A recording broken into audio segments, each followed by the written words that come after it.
Thank you very much. And while this gets going, I'll just thank the organizers and thank you, Mr. Chair, for inviting me here. I'm so happy to be here in India, and I'm learning so much already. And hopefully some of the stuff that I'll be able to tell you will be something that could inspire you in your future work as well.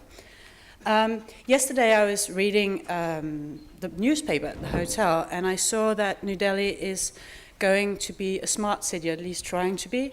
And the city I come from in Denmark, Aarhus, is also a smart city. And the reason I mention this is that the libraries in Aarhus play a very large role in the whole smart city initiative. And I mention it because yesterday in the welcoming address, Mr. Osama Mansour talked about the importance of a new digital opportunity in the libraries, which I completely agree with. And the thing is, when we embrace this new digital opportunities in the libraries, we also create an enormous demand of rethinking of the physical spaces. And the way we do it, that must differ from community to community, but the most important thing is that we do it with the community. And so that's why I would like to share the story of how we're doing this in Aarhus. And if you look up here, this is actually the new library that we're building in Aarhus at the moment. It's going to open in June, and in September we're going to have an international opening, and I'm going to put out, thank you, these outside. This is an invitation for the conference in September that we're having, where people from around the world, library people, come and discuss libraries.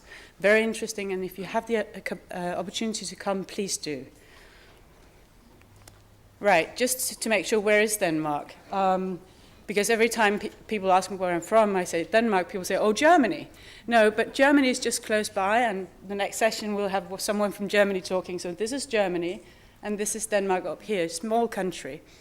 We are only 5 million people, and then the city I come from is the second largest in Denmark. It's 300,000 people, so it's not very big compared to Indian capacities. We have 19 libraries in Aarhus, and the building I just showed you is going to be the new main library.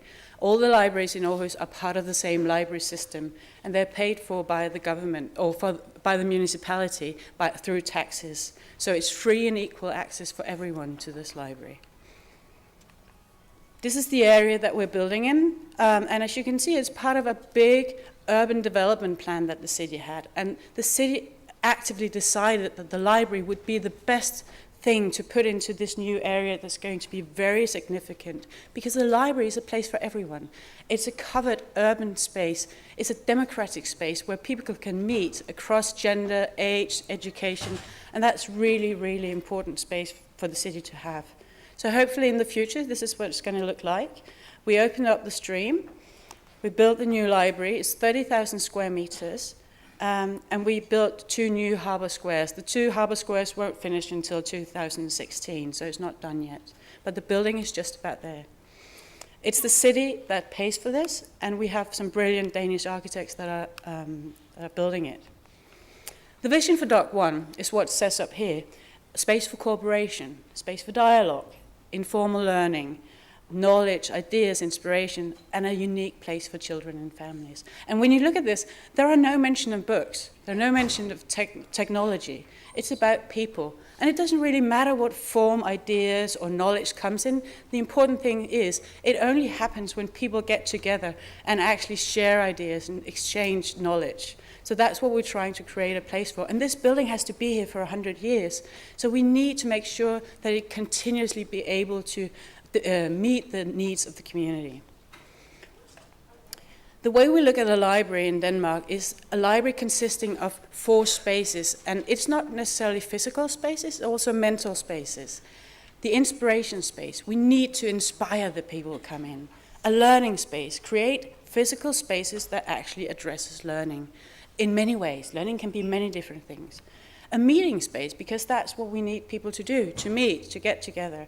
And a performative space where people can come and tell other people what they're actually doing, what they know, to exchange, again, knowledge and ideas. So we try to incorporate those 4 things in the new library. We believe that a library should not be an island. A library needs to make use of the partnerships of the entire city and become a community center. The library is not just about books or collections. It's about everything that people need and meeting those needs of the users. So we need to build physical spaces that can actually adapt partners into these spaces, which is not very easy. And it also demands that we as library people give the space back to someone else and give the space back to the users, because it's really their space. It's not ours, it's the user space. So these are just some pictures of what's going on in the present library, the old library as we call it, teaching, gaming, meetings in different ways, interaction. This little guy down here, he's talking to the books. We have RFID in the book, so you can actually layer a message in a book and the next person can come along and listen to it. We're trying all these different kinds of interaction. The floor, oh, I can point over here. Maybe I can't. Oh, yeah.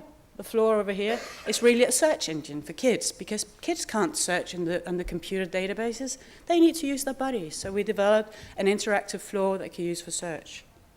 So how do we do it? How do we work with this?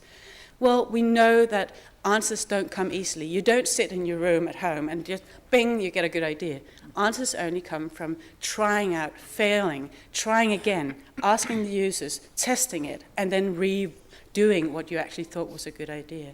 So it's an iterative process. So we set up a testing space in the old library where we're prototyping and testing a lot of different services, technologies, and ways to interact with people. This is in the library. So the users coming in, seeing us failing and seeing how we're trying all different stuff, and they're engaging and they're telling us what they think about it, and we ask them all the time. We have a lot of user involvement processes, a lot of workshops, a lot of different types of workshops in order to get all the knowledge from the users about being a user. We're experimenting a lot with interactive developments, lots of different technologies, how to incorporate that without making technology the important thing, but the knowledge that it will convey to you the important thing. We do user involvement with staff, because of course our staff needs to be very much alert to this. And actually, just when we came in, there is this film going where we've been prototyping with Tweens, asking them what a library should look like. And that's what we put in the competition program for the new building for the architects to see.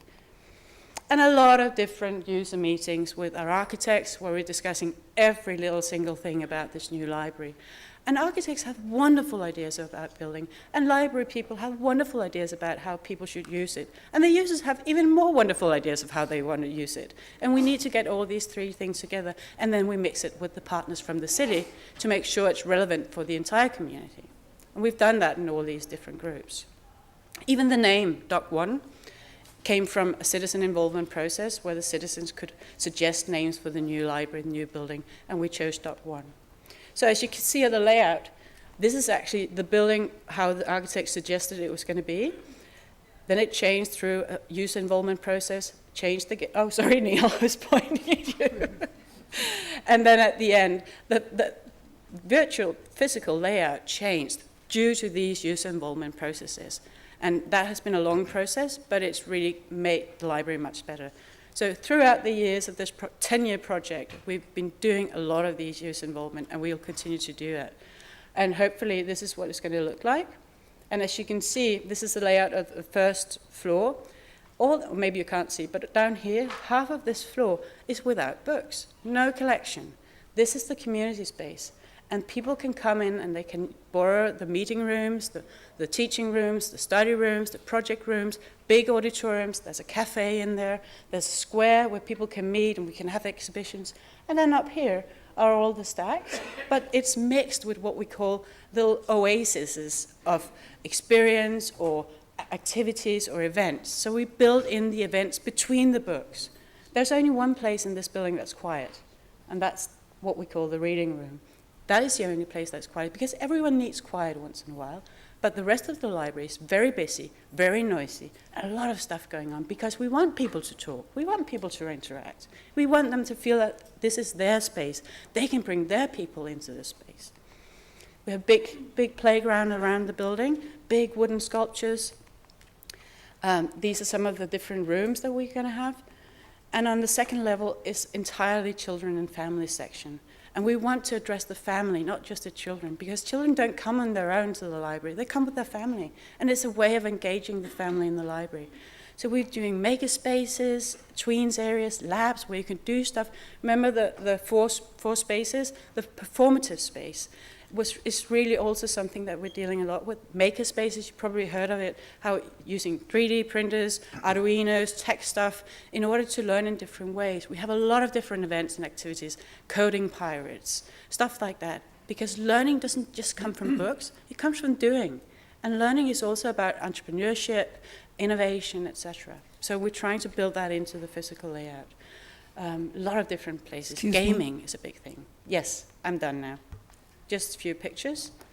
And so we believe transformations come through the rethinking of the context, conceptual transformation of the library, partnerships, very important, user involvement, using design thinking, and the redefinition of spaces.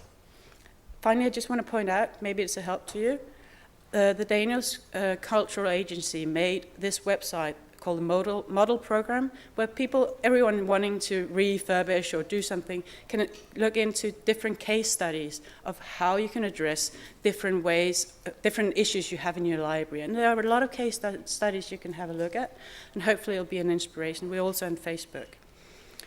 Right, and because I forgot my card at home, so I don't have my card with you, but here's my email address, and you're more than welcome to contact me. And I'm gonna, except from these, I'll put outside, and also I have a few of these that's telling about the layout of the library and a lot more, so you can read in this. Thank you very much. Thank you very much indeed.